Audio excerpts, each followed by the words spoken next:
kalau sekarang ada yang bilang presiden cawe-cawe di dalam pilpres dan pilkada. Hei, presiden sudah cawe-cawe dari waktu pilkada 2017 di Jakarta, saudara.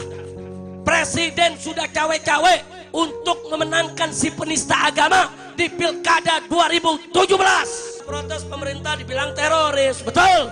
Kita lawan pemerintah, saudara, dibilang ekstremis, betul. Kita udah kasih tahu dari dulu, kalau NKRI mau selamat, makzulkan Jokowi, bubarkan PDIP. Udah dikasih tahu. Tolong rakyat kami dizalimi. Kan 10 tahun lo yang nikmatin.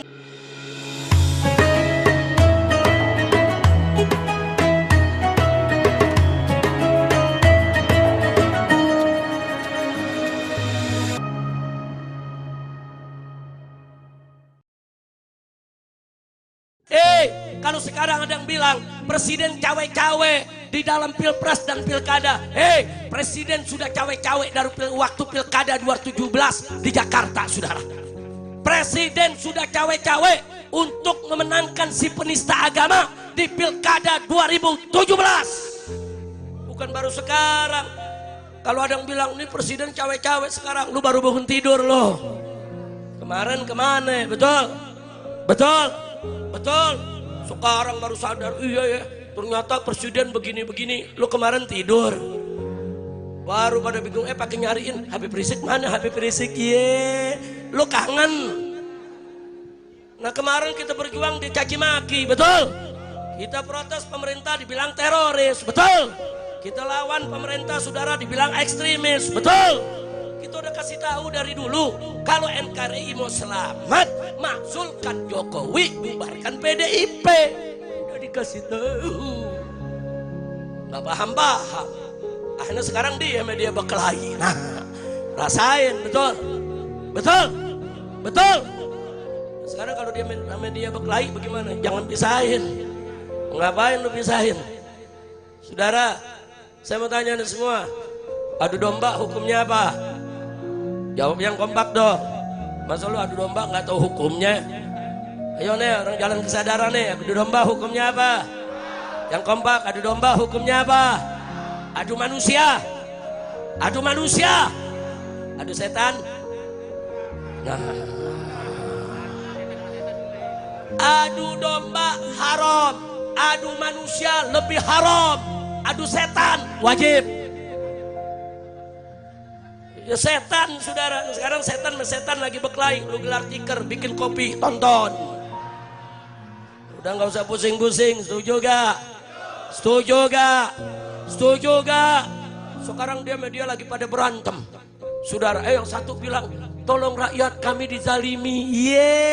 Kan 10 tahun lu yang nikmatin, betul? Betul?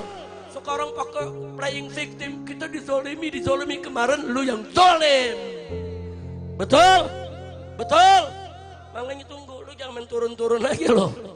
Saudara, nggak apa-apa, mahasiswa kita bela, buruh kita bela, petani kita bela. Tapi jangan sampai turunnya kita ditunggangi oleh para politisi busuk. Betul? Jangan sampai turunnya kita ditunggangi oleh para oligarki busuk. Betul? Kalau perjuangan mahasiswa yang murni, buruh yang murni, kita sebagai rakyat akan bela dan dukung habis-habisan. Betul? Setuju? Takbir! Takbir. Jadi sekarang pura-pura jadi korban. Lo kemarin kemana 10 tahun? Anda yang menikmati, Anda yang mendukung, Anda yang ambil untungnya. Nah sekarang begitu Anda tidak akur, ngajak-ngajak rakyat diadu domba untuk ribut. Betul? Lu hadapin sendiri, hadapin sendiri. Setuju gak? Setuju gak? Ini yang gua ngomong paham gak lo? Setan sama setan lagi berantem, tahu gak? Tahu setannya? Jangan lu nanya, Beb setannya siapa? Gue jawab, di penjara lagi. Iya lu mau gue di penjara lagi? Gue di penjara nggak ada yang bawain nasi uduk dari sini. Tega loh. Bawain kirimin nasi uduk, lontong sayur, asinan. Ya Allah, bukan nggak bisa masuk, lu nggak berusaha. Ya kalau yang datang 1 juta juga dibukain pintu. Masya Allah, kira-kira jelas gak? Jelas gak? Nah jadi kalau ada yang nanya, Habib jadi kondisinya bagaimana? Nggak usah khawatir. Kalau besok betul-betul kondisinya darurat, rakyat betul-betul ditindas, dizalimi, dihabisi, apalagi ulama dan kiai yang diganggu. Saya yang akan ajak umat Islam dimanapun berada, mari kita jihad. Takbir, siap berjihad, siap bela Allah, siap bela Rasul, siap bela Nabi, siap bela kiai, siap bela habaib, siap bela NKRI. Takbir, sallu ala Nabi. Terus sedang nanya, Habib, emang demo manfaat? Oh jelas saudara. Dulu kalau tidak ada aksi 411, Ahok tidak akan ditersangkakan. Karena ada aksi 411, Ahok jadi tersangka. Istana takut saudara, karena kan kita tuntut periksa Ahok karena sudah menista agama. Nah, kemudian begitu diperiksa lambat, gak dijadikan sebagai tersangka saudara. Kita gelar lagi itu aksi 212 saudara. Kita minta periksa dan jadikan tersangka, tangkap. Kalau tidak ada aksi 212, Ahok tidak akan pernah ditersangkakan. Saya ulangi, kalau tidak ada aksi 411, Ahok tidak akan diperiksa. Kalau tidak ada aksi 212, Ahok tidak akan ditersangkakan. Nah kalau begitu, demo manfaat tidak? Manfaat tidak? Kemarin nih, putusan MK mau dibatalin sama DPR. Saudara, kalau nggak ada yang turun, batal saudara. Tapi begitu mahasiswa turun, buruh turun, umat turun saudara, batal, nggak jadi. DPR-nya terkencing-kencing, takut. Kenapa? Karena orang turun, demo. Jadi biar tahu di Indonesia itu begitu. Kalau ente nggak demo, saudara, itu aturan-aturan yang merugikan rakyat jalan terus. Makanya saya mengajak sekarang rakyat, kalau ada aturan yang merugikan rakyat, yang bertentangan dengan syariat, yang membahayakan negara, turun. Dan di medsos saudara, berisik di medsos. Berisik di medsos, jihad lewat HP Anda semuanya. Serang siapapun yang membahayakan negara. Serang siapapun yang menghina ulama dan habaib. Serang siapapun yang adu domba umat. Serang keputusan apapun yang menindas rakyat kecil. Betul? Setuju tidak? Setuju tidak? Nah kalau kita bergerak semua secara masif, mereka nggak bakal berani macam-macam saudara. Kira-kira jelas gak? Paham gak? Ngerti semua? Alhamdulillah. Jangan takut untuk menyuarakan hak, jangan takut saudara. Nah kemudian sebelum saya akhiri saudara, kadang-kadang saya miris ngelihat nih pejabat kita, rezim kita diprotes. Ini pajak sudah terlalu tinggi, pajak ini mahal, rakyat nggak mampu, turunin dong pajaknya. Subsidi dicabut, subsidi BBM dicabut, subsidi buat nelayan dicabut, subsidi buat petani dicabut, subsidi buat perkebunan dicabut. Nah sekarang kita minta tolong dong, subsidinya jangan dicabut, itu kan hak rakyat, itu bukan hadiah dari pemerintah. Apa jawab rezim saudara? Mereka bilang, mereka katakan sengaja subsidi kami cabut supaya rakyat mandiri.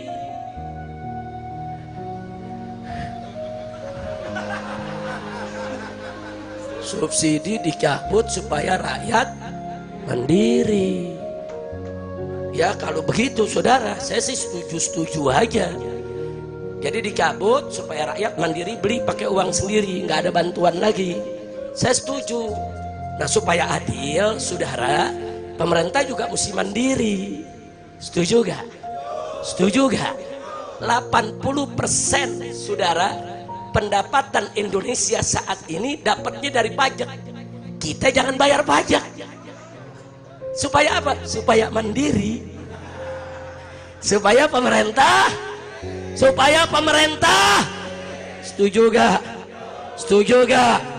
Ya bukan, kalau mandiri-mandirian juga boleh. Cabut subsidi supaya rakyat yaitu saudara mandiri. Ya, jangan bayar pajak, biar pemerintah itu mandiri juga. Mampus sekalian. Saudara, saat ini supaya Anda tahu, lebih dari 80% APBN kita itu diambil dari pajak saudara. BUMN kita bangkrut, negara gak punya penghasilan, nikel kita dibawa lari ke Cina. tambang-tambang kita diambil oleh asing. Lalu dari mana negara ini tetap bisa gaji pegawai, tetap bisa gaji guru di sekolah, tetap bisa menggaji TNI dan Polri? Dari pajak. Kalau rakyat tidak bayar pajak, saudara, bangkrut ini negeri. Nah, karena rakyat yang menjamin saudara keberlangsungan ini negeri, bagi-bagi dong. Cara baginya bagaimana? Subsidi jangan dicabut, itu hak rakyat, duit dari rakyat untuk rakyat. Bagus tidak? Bagus tidak? Setuju tidak? Saya bukan ngajarin orang gak bayar pajak, bukan saudara. Saya setuju ambil pajak dari rakyat, silakan, tapi jangan dikorupsi dong. Ambil pajak dari rakyat silakan, tapi subsidi jangan dicabut dong. Ambil pajak dari rakyat silakan, tapi berikan itu semua untuk kesejahteraan rakyat. Betul? Takbir. Jadi jangan kaget ya kalau ada yang nanya, Habib, kok Maulid ceritanya pajak? Saudara, Maulid semacam ini kita cerita soal Nabi. Bicara Nabi, bicara syariat. Bicara syariat untuk kemaslahatan umat. Nah, kalau kita bicara siapa Nabi? Nabi pembela umat, saudara.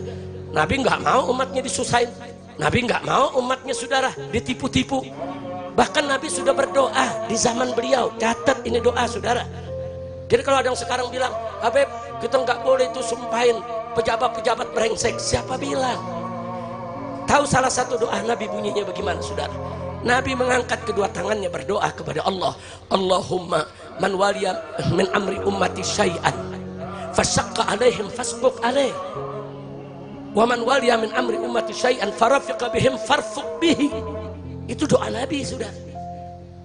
Apa kata Nabi? Allahumma ya Allah, man waliya min amri ummati syai'an. Barang siapa yang mengurusi urusan aku punya umat, artinya dia jadi penguasa, dia jadi pemegang ketentuan, pemegang kebijakan, saudara, menjadi pemerintah.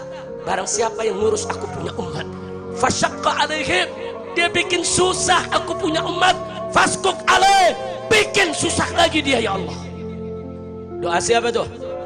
Doa siapa tuh? Sebaliknya kata Nabi, man waliya min amri ummati syai'an, ya Allah, barang siapa yang ngurusi aku punya umat, farafiqa bihim, dia baik sama umatku, dia santun, dia ramah, dia mudahkan aku punya umat, farfuq bihi, mudahkan urusan dia, ya Allah. Ini doa Nabi 15 abad yang lalu, saudara. Nah, jadi jangan kaget kalau acara tablik begini, saudara, kita juga tegur pejabat-pejabat yang bikin susah umat Nabi Muhammad sallallahu alaihi wasallam. Saya mau tanya yang hadir, umat Nabi bukan? Umat Nabi bukan? Kalau Anda dibikin susah oleh para pejabat, Nabi ridho tidak? Nabi ridho tidak? Tapi kalau Anda dibahagiakan oleh pejabat, Nabi senang tidak? Takbir. Jadi nggak usah khawatir, para habaib, para kiai semua akan tetap bersatu dan tetap akan membela umat. Walaupun kami bukan pejabat, kami bukan tentara, kami bukan polisi, kami nggak punya partai, enggak, kami nggak punya kekuatan politik ataupun ekonomi, enggak, kami hanya punya al-i'timad Allah, kami berpegang teguh kepada Allah. Nggak usah khawatir, saudara, nggak usah khawatir. Para ulama yang lurus, para kiai yang lurus, para habaib yang istiqamah, semua tidak akan pernah meninggalkan umat Islam. Makanya saya minta bantuan semua umat di sini, jaga supaya kiai dan habaibnya jangan dipecah belah. Sebab kalau habaib kiai dipecah belah, hancur ini umat semuanya, betul? Begitu saya mau tanya semua sekali lagi, siap bersatu, siap bersaudara, siap jaga NKRI, takbir. Jadi jangan bosan, anak-anak muda, jangan bosan. Kalau ada putusan-putusan pemerintah, saudara, yang bikin susah rakyat, yang menyinggung syariat, saudara, atau bisa membahayakan negara, protes. Baik itu dengan demo, baik itu lewat medsos, protes. Jangan diam, saudara, jangan diam. Saya bertanggung jawab dunia akhirat. Suarakan kebenaran, suarakan keadilan, lawan segala bentuk keadilan, apapun resikonya. Laumata laim, walaupun sedunia mencaci maki kita, saudara, tidak ada urusan. Katakan yang hak itu hak, yang batil itu batil. Jangan pernah takut berjuang di jalan Allah. Setuju? Takbir. Nah, saudara-saudara seiman semua, Habib Rizik Syihab selaku Imam Besar Front Pembela Islam FPI telah menyampaikan kritik tajam terhadap Jokowi dan Partai Demokrasi Indonesia Perjuangan PDIP. Dalam sebuah diskusi kemarin, ia menyatakan bahwa untuk menghentikan kebangkitan Partai Komunis Indonesia PKI, langkah yang tepat adalah menangkap Jokowi karena telah membuat hancur bangsa Indonesia dan membubarkan PDIP. Menurutnya, Jokowi dan PDIP disadari atau tidak telah menjadi pintu gerbang bagi kebangkitan PKI. Baru-baru ini setelah Sekretaris Jenderal PDIP Hasto Kristianto ditetapkan sebagai tersangka oleh Komisi Pemberantasan Korupsi KPK, muncul keberlanjutan perseteruan antara PDIP dan Jokowi. Menanggapi hal ini, Habib Rizik menyarankan agar masyarakat menjadi penonton saja. Ia menyatakan bahwa ketika setan sama setan berkelahi, sebaiknya kita gelar tikar lalu bikin kopi. Pernyataan-pernyataan Habib Rizik ini mencerminkan kritiknya terhadap pemerintah dan PDIP, serta pandangannya mengenai dinamika politik Indonesia saat ini. Nah, saudara seiman semua, itulah pembahasan kali ini. Semoga apa yang disampaikan bisa memberikan kita manfaat dan pelajaran baru untuk kita semua. Jangan lupa untuk like, comment, and subscribe, supaya kalian tidak ketinggalan info terbaru dari Dakwah Official. Sekian video kali ini, sampai jumpa di video berikutnya.